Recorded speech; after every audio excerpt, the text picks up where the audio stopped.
Hello, I'm Ollie and this is CriminOlly, where I talk about crime, pulp, horror, that kind of thing. Today, everything I read in January.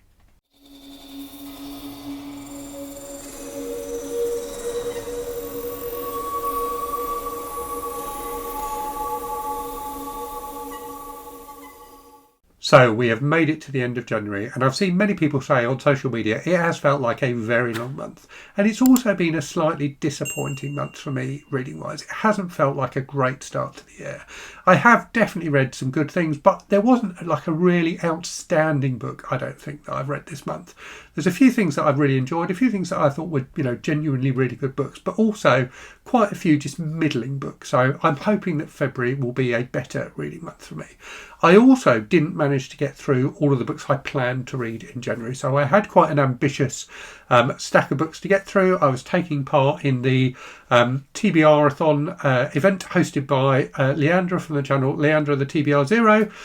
There was a booktuber bingo card for that, which I was very pleased to be part of, and I had hoped to manage to get through all of the books on that card. There were 25 in total. I didn't manage to do that, so I do have a few books here which I'm going to talk about very quickly that I didn't manage to read. But I did get a few lines on that bingo card, so I managed to do that at least, even if I didn't do the full card. So let me quickly then go through the books I didn't manage to get to, and then I will talk through all the books I read in order as I normally do, and then at the end I will tell you my favourite book of the month. And as I'm saying this now, I'm not sure what it is. We'll see how I feel as I talk through the books. So the books I didn't get to then were The Watchers by A.M. Shine, which I think the prompt for this one, the reason I picked this one was it was like a horror book that you've had for a while.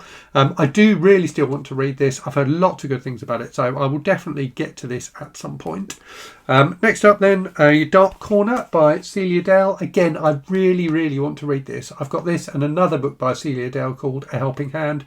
They're both really short, so I am going to try and squeeze them in soon, but I am, as I said in my February TBR video, I am prioritising reading books by like indie authors and books that have been sent to me for review in February, so I may put this one on the pad for March instead of February.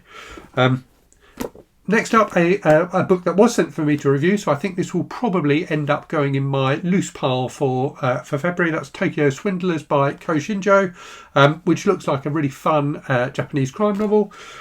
We've then got a Cozy Cat mystery, The Cat Who Went Underground by Lillian Jackson Braun. Again, I definitely want to read this at some point, but probably not one that I'm going to race to put back into a TBR.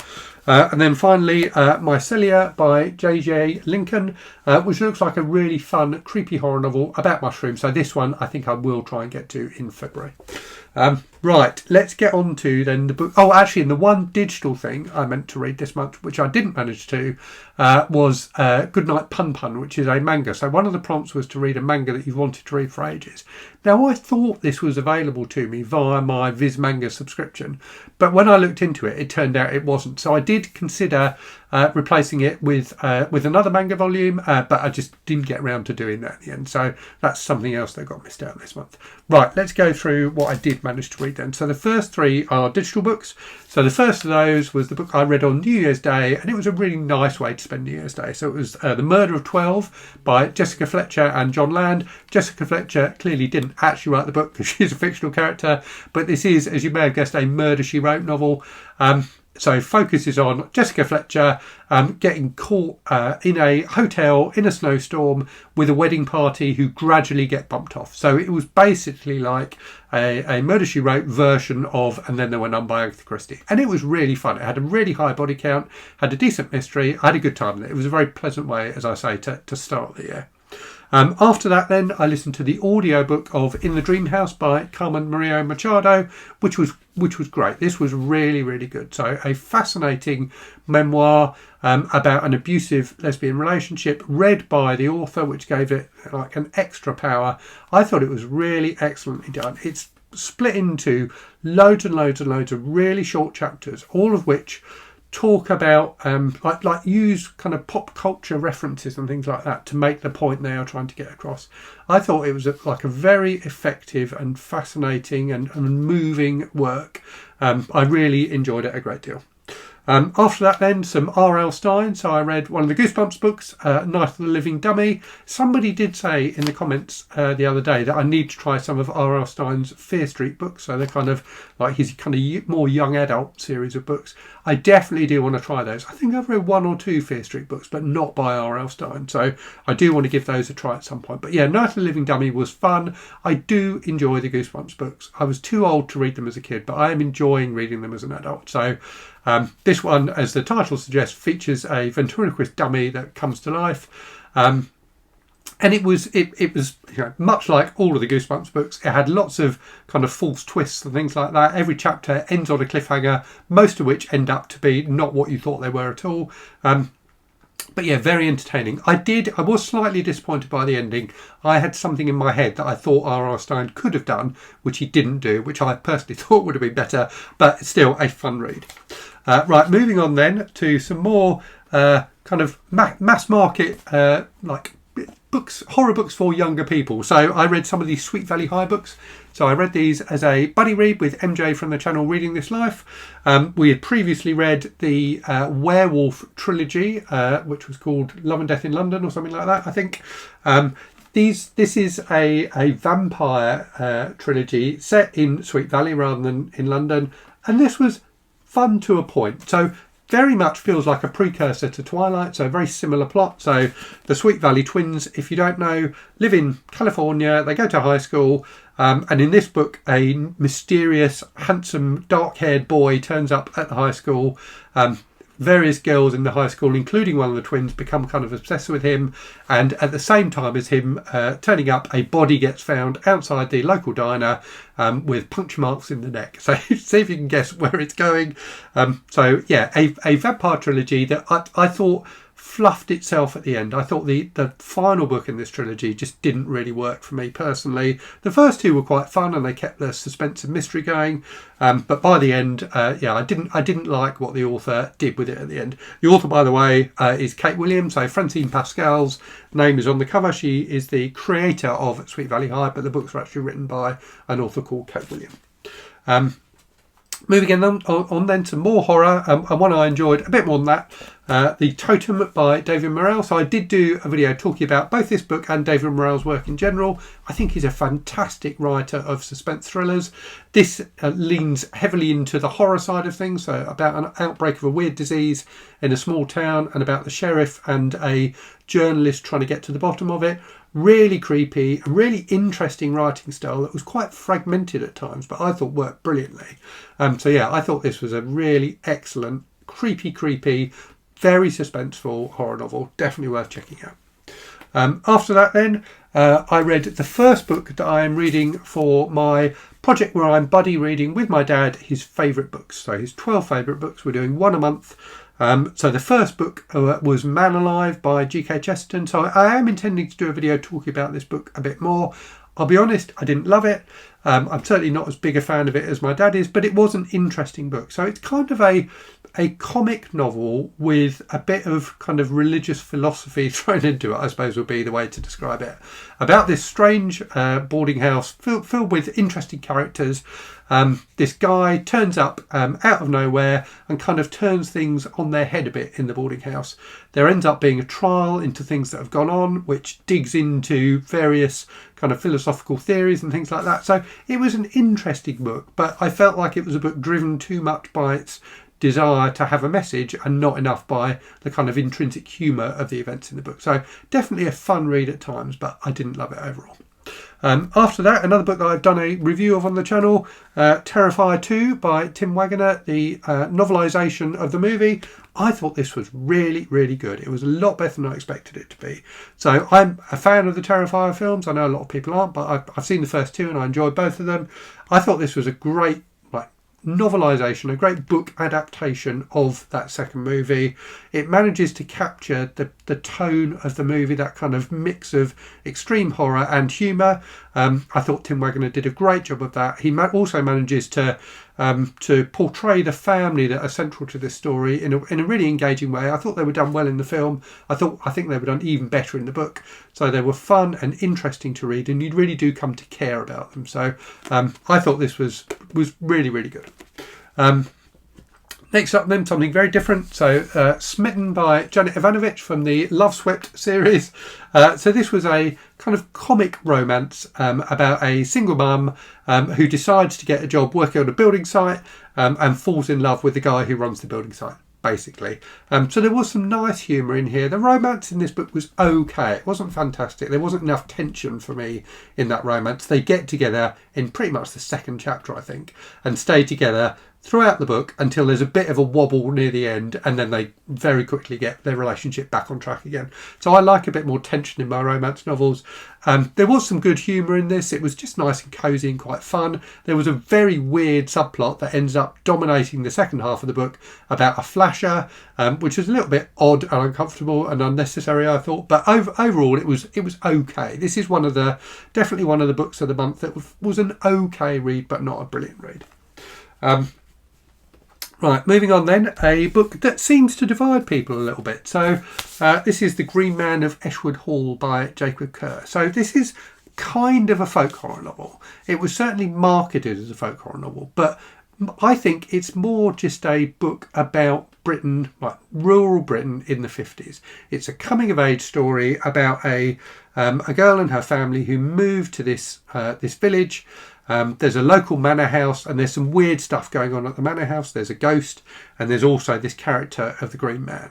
But those elements, those two horror elements, don't play that big a part in the book at all. It's much more a book about village life in kind of rural northern England in the 50s, about this teenage girl coming of age, and I thought those elements of the book were really, really strong. The horror parts of the book were quite well done as well, but I think this is a book that was very much marketed as a folk horror book.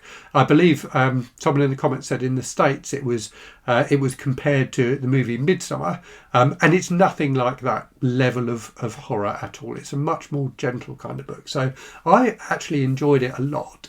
But as I say, looking at the reviews on Goodreads and places like that, a lot of people seem to have been disappointed by it.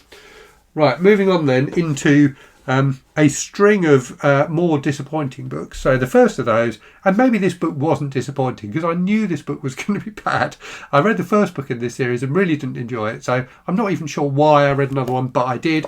So this is TNT Spiral of Death by Doug Masters. Doug Masters being a pseudonym for a couple of French guys whose names I can never remember, who wrote these books. So they were published in France in the 70s and then translated and published in the States in the 80s. So TNT, the main character, is like a kind of spy with kind of slight superpowers. One of his superpowers is that he is sexually insatiable, and that comes up again and again in the books in a way that is frequently quite uncomfortable.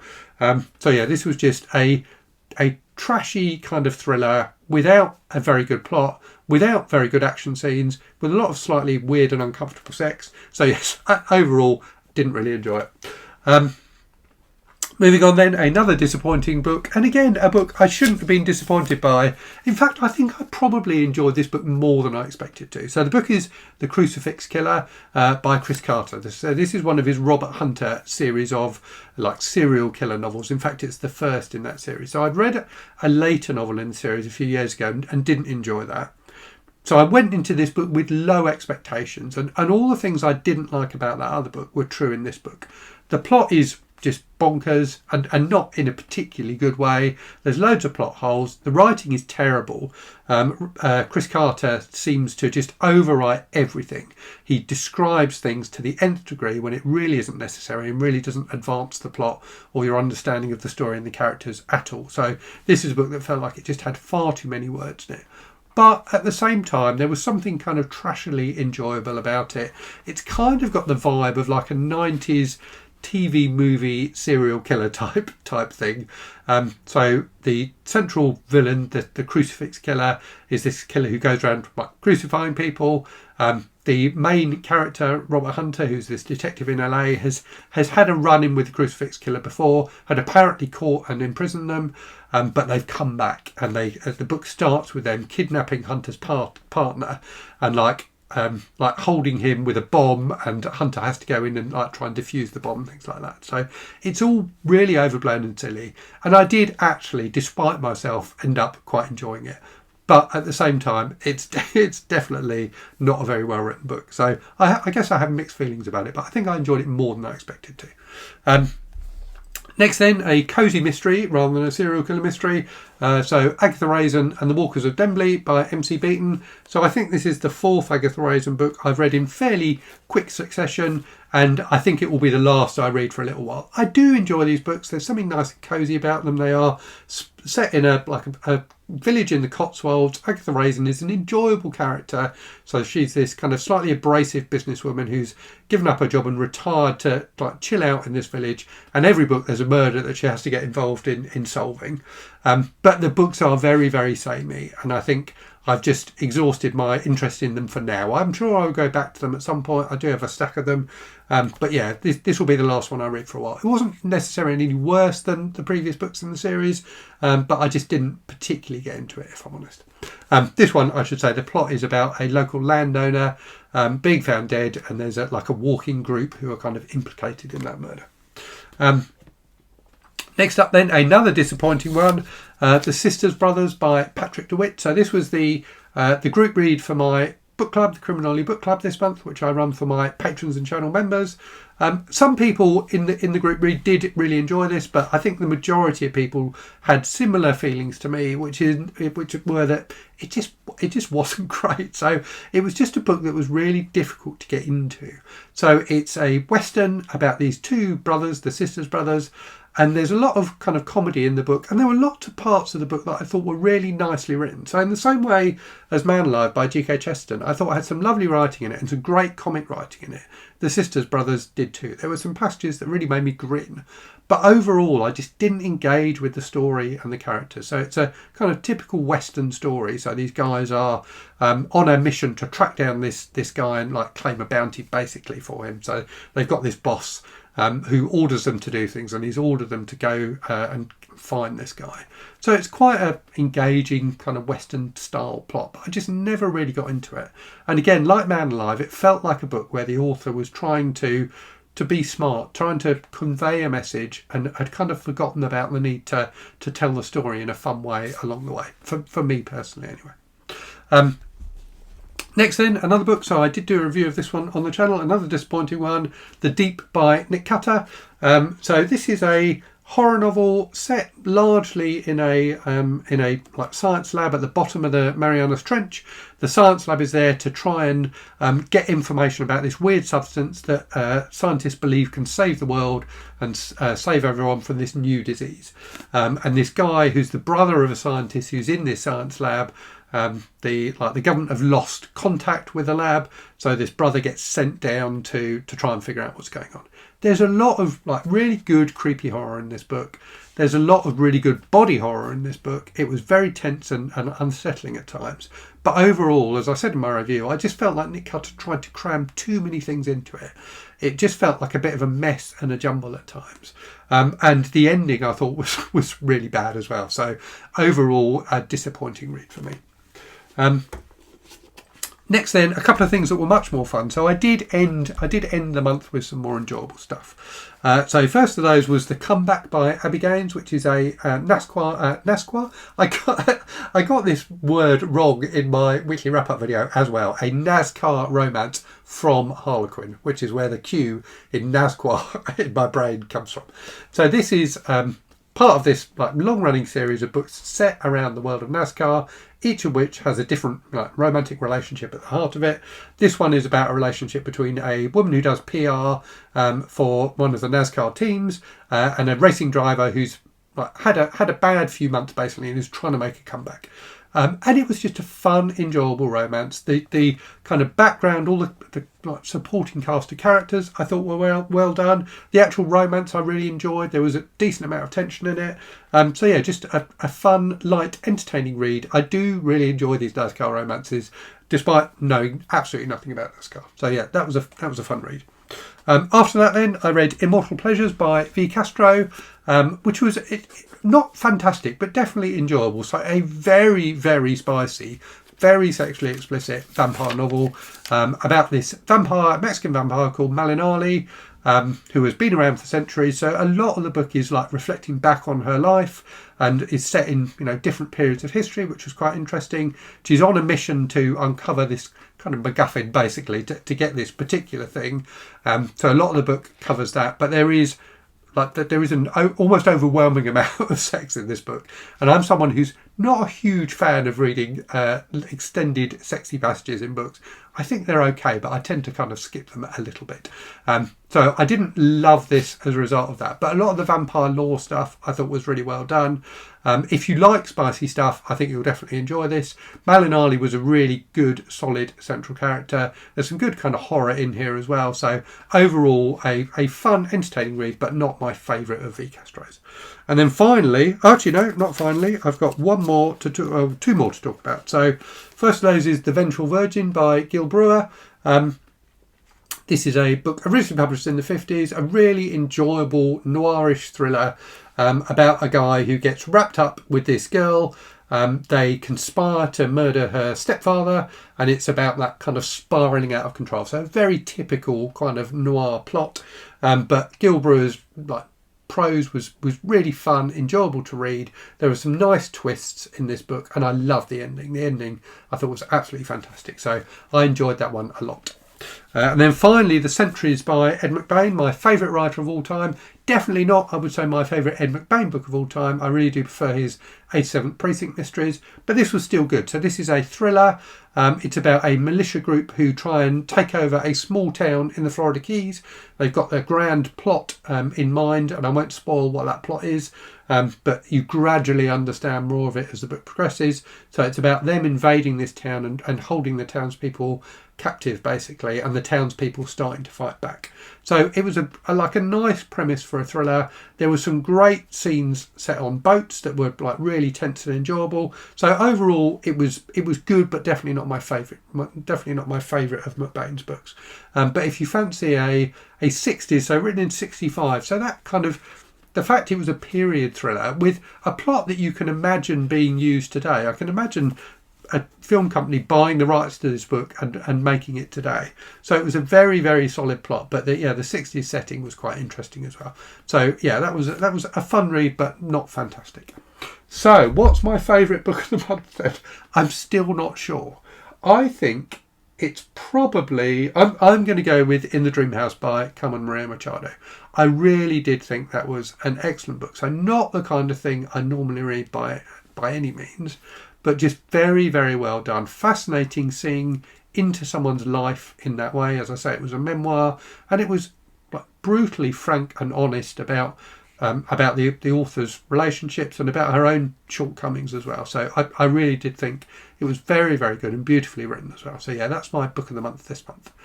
Anyway, I will leave it there. Hope you all had a better reading January than I did. Hope February is looking good for you book-wise. And as always, thank you very much for watching. Hope you're safe and well out there. Hope you're reading good stuff. And I'll speak to you again very soon.